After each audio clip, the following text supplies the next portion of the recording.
आइए आज हम उस सफर के बारे में जानते हैं जिसके मुसाफिर हम सभी होंगे। यह एक ऐसी दुनिया की कहानी है जो हमारे इस धरती के ठीक बाद शुरू होती है, लेकिन जो हमारी नजरों से ओझल रहती है। यह मृत्यु के बाद के जीवन का पहला पड़ाव है, आखिरत का पहला दरवाजा, कब्र के जीवन की पूरी कहानी। जब किसी इंसान का दुनिया में जीने का समय खत्म हो जाता है तो अल्लाह के हुक्म से मौत के फरिश्ते हजरत अजराइल अलैहिस्सलाम उसके पास आते हैं। अगर मृत व्यक्ति नेक और अच्छा होता है तो फरिश्ते उसके पास रोशनी की तरह चमकीले और खूबसूरत चेहरों के साथ आते हैं। उनके साथ जन्नत की खुशबूदार कफन की चादर होती है। वे उस रूह को बहुत ही नर्म और प्यार से शरीर से निकालते हैं, बिल्कुल वैसे ही जैसे गीले आटे से एक बाल बहुत आसानी से निकल जाता है। फिर उस पवित्र रूह को जन्नत की खुशबूदार कफन में लपेटा जाता है, जहां से मश्क और अंबर से भी बेहतर खुशबू निकलती है। इसके बाद फरिश्ते उस रूह को लेकर आसमान की ओर चढ़ने लगते हैं। जब वे किसी आसमान के फरिश्तों के पास से गुजरते हैं तो वे पूछते हैं, ये पवित्र रूह किसकी है? जवाब में रूह को लेकर जाने वाले फरिश्ते उसे उसके दुनिया के सबसे खूबसूरत नाम से पहचान दिलाते हैं।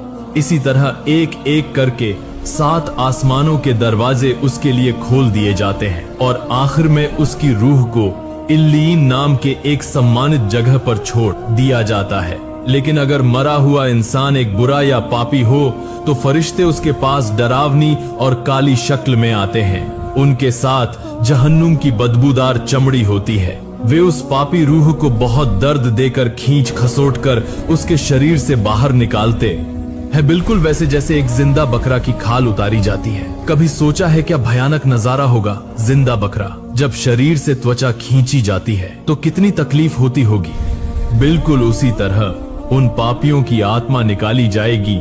इससे शरीर की नस धमनियां फट जाती हैं। फिर उस नापाक आत्मा को जहन्नुम की बदबूदार आग में लपेट दिया जाता है, जहां से सड़े हुए जानवरों से भी बदसूरत बदबू आती है। जब फरिश्ते उस आत्मा को लेकर आसमान की ओर उठने लगते हैं तो आसमान के दरवाजे उसके लिए बंद कर दिए जाते हैं। उसे अंदर दाखिल होने नहीं दिया जाता।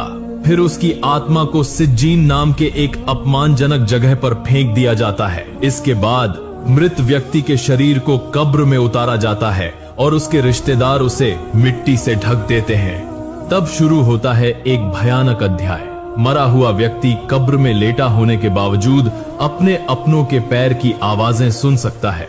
जब कब्र के पास से आखिरी व्यक्ति भी 40 कदम दूर चला जाता है तब कब्र की मिट्टी उसे इतनी जोर से दोनों तरफ से दबाती है कि उसकी छाती की एक हड्डी दूसरी हड्डी के अंदर घुस जाती है। इस दबाव से कोई भी बच नहीं पाएगा, चाहे वह कितना भी नेक क्यों ना हो। इसके बाद शुरू होता है असली इम्तिहान। कब्र में उस भयानक मिट्टी के दबाव के बाद अचानक कब्र की मिट्टी 2 हिस्सों में बंट जाती है और आते हैं 2 भयानक फरिश्ते जिनके नाम है मुनकर और नकीर। हदीस में बताया गया है, वर्णन के मुताबिक वे देखने में बेहद भयानक होंगे। उनके शरीर का रंग नीला कालापन होगा, उनकी आंखें आग के गोले जैसी होंगी और उनकी आवाज गड़गड़ाहट जैसी भयंकर होगी। उनके हाथ में एक विशाल लोहे का हथौड़ा होगा। वह इतना मजबूत होगा कि दुनिया के सारे लोग मिलकर भी उसे जमीन से उठा नहीं पाएंगे। वे कब्र में पड़े उस व्यक्ति को बैठा देंगे और एक डरावनी आवाजों में सवाल पूछना शुरू करेंगे। अगर मृत व्यक्ति नेक और ईमानदार हो तो वह इस भयानक दृश्य को देखकर भी डरता नहीं, क्योंकि अल्लाह उसके दिल को शांत और मजबूत कर देगा। फरिश्ते अपनी गड़गड़ाहट भरी आवाज़ों में पहला सवाल पूछेंगे, मन रब्बुका, तुम्हारा रब कौन है?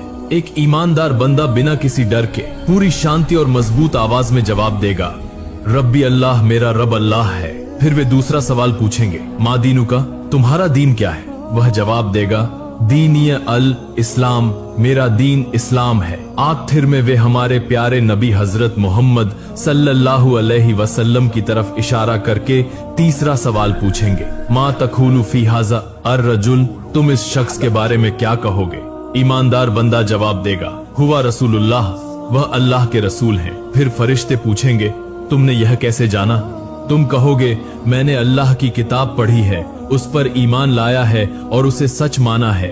इन 3 सवालों के सही जवाब देने के बाद आसमान से एक गायब आवाज आएगी, मेरा बंदा सच बोला है, इसके लिए जन्नत में एक बिस्तर बिछा दो। उसे जन्नत के कपड़े पहनाओ और उसके लिए जन्नत का एक दरवाजा खोल दो। उसके साथ ही उसकी कब्र को 70 हाथ चौड़ा कर दिया जाएगा और उसकी कब्र जन्नत की रोशनी और हरी भरी खुशबू से भर जाएगी। जन्नत से उसकी कब्र में सुगंधित हवा आने लगेगी। उसके पास एक बेहद सुंदर चेहरा वाला शख्स आएगा जिसके शरीर से खुशबू आ रही होगी। मृत कोई व्यक्ति उससे पूछेगा, तुम कौन हो? तुम्हारा चेहरा इतना खूबसूरत क्यों है? वह खूबसूरत शख्स जवाब देगा, मैं तुम्हारे नेक कामों का फल हूँ और अल्लाह ने मुझे भेजा है कि आज से मैं तुम्हारा साथी हूँ। तुम्हें कोई डर नहीं होगा। इसके बाद वह ईमानदार बंदा अल्लाह से दुआ करेगा, हे अल्लाह, कृपया जल्दी कयामत कायम कर दे ताकि मैं अपने परिवार और जन्नत के अनगिनत नसीबों का आनंद ले सकूं। उसे कहा जाएगा, तुम चैन से सो, कयामत आने तक तुम्हें कोई परेशान नहीं करेगा। तुम्हारी नींद कयामत के दिन टूटेगी और इसी तरह कयामत तक उसका कब्र बना रहेगा। जन्नत के बागों में से एक बाग में जाएगा, लेकिन अगर मरने वाला कोई बुरा या पापी इंसान होगा तो मुनकर नकीर की भयानक शक्ल देखकर उसकी रूह सूख जाएगी। डर के मारे वह कांपती रहेगी। फरिश्ते जब उसे बिठाकर पहला सवाल पूछेंगे, मन रब्बुका, तुम्हारा रब कौन है, तो डर और घबराहट में उसके मुंह से कोई जवाब नहीं निकलेगा। हिचकिचाते हुए वो कहेगा, हाय हाय, मुझे कुछ पता नहीं। फिर वे दूसरा सवाल पूछेंगे, माँ दीनू का, तुम्हारा दीन क्या है? वह फिर वही जवाब देगा। आखिर में वे नबी को दिखाकर तीसरा सवाल पूछेंगे, तुम इस शख्स के बारे में क्या जानते हो? क्या जवाब देगा वो? मुझे तो कुछ पता नहीं।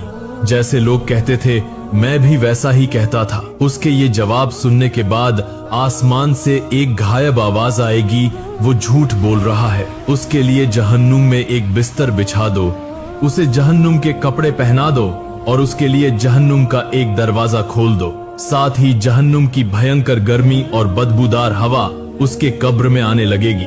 फिर शुरू होगा कब्र का असली अज़ाब। उसकी कब्र को इतनी जोर से दोनों तरफ से दबाया जाएगा कि उसके सीने की एक हड्डी दूसरी हड्डी के अंदर घुस जाएगी। फिर उसके पास एक आदमी आएगा, एक बदसूरत और डरावने चेहरे वाला बंदा आएगा जिसकी बॉडी से सड़ी हुई लाश जैसी बदबू आएगी। एक मरा हुआ आदमी उससे पूछेगा, तू कौन है?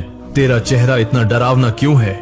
वो बदसूरत आदमी जवाब देगा, मैं तेरे बुरे कामों का नतीजा हूँ, तेरी बुरी आदतें। ये कहने के बाद उस पापी बंदे पर सजा देने के लिए अल्लाह की तरफ से एक खास फरिश्ता भेजा जाएगा। हदीस में आया है कि ये फरिश्ता अंधा, बहरा और गूंगा होगा। वो अंधा होगा ताकि पापी की तकलीफ देखकर उस पर दया न आए, बहरा होगा ताकि पापी की चीखें सुन न सके, और गूंगा होगा ताकि पापी से कोई बात करके उसकी सजा कम नहीं की जा सकती। उसके हाथ में एक बड़ा भारी लोहे का हथौड़ा होगा। वह इतना भारी होगा कि अगर उस हथौड़े से किसी पहाड़ पर वार किया जाए तो वो पहाड़ भी धूल में मिल जाएगा। वो फरिश्ता बिना कुछ कहे उस पापी बंदे को उसी हथौड़े से इतनी जोर से मारता रहेगा कि उसकी चीख सुनकर इंसान, जिन्न और इस धरती की सारी मखलूकात, जानवर, पक्षी, पेड़ पौधे सब डर के मारे कांप उठेंगे। हर बार वार के बाद वो पापी मिट्टी में मिल जाएगा और फिर उसे फिर से उसी हालत में वापस लाया जाएगा, सिर्फ सजा देने के लिए। सिर्फ इतना ही नहीं,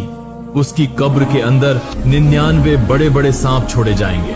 वो सांप इतने जहरीले होंगे कि अगर उनमें से कोई एक सांस भी पृथ्वी पर छोड़ दे तो धरती पर कोई हरी घास भी उग नहीं पाएगी। ये सांप कयामत तक उसे लगातार सताते रहेंगे और उसके शरीर को नोच नोच कर खाएंगे। इसी तरह उसकी कब्र कयामत तक जहन्नुम के अनगिनत गड्ढों में से एक भयानक गड्ढा बन जाएगी। इस तरह मौत के बाद कब्र की दुनिया में इंसान को उसकी दुनिया की जिंदगी का पहला नतीजा मिलने लगेगा। कुछ लोगों के लिए कब्र जन्नत के लिए बनेगी बागदान, किसी और के लिए जहन्नुम की खाई बनेगा। लेकिन कब्र की यह सजा या सुकून खत्म नहीं है। उसके बाद आएगा वो बड़ा दिन, कयामत का दिन, और फिर होगा हाशर का मैदान, मिजान और पुल, सिरात की परीक्षा। अगर कब्र की इस जिंदगी की कहानी आपके दिल को छूती है और आपको आखिरत के लिए तैयार होने में मदद करती है तो वीडियो को लाइक करें और अपने करीबी लोगों के साथ शेयर करके उन्हें भी आगाह करें। हमारे चैनल को सब्सक्राइब करें और इस्लाम के ऐसे और भी जरूरी विषयों के बारे में जानने के लिए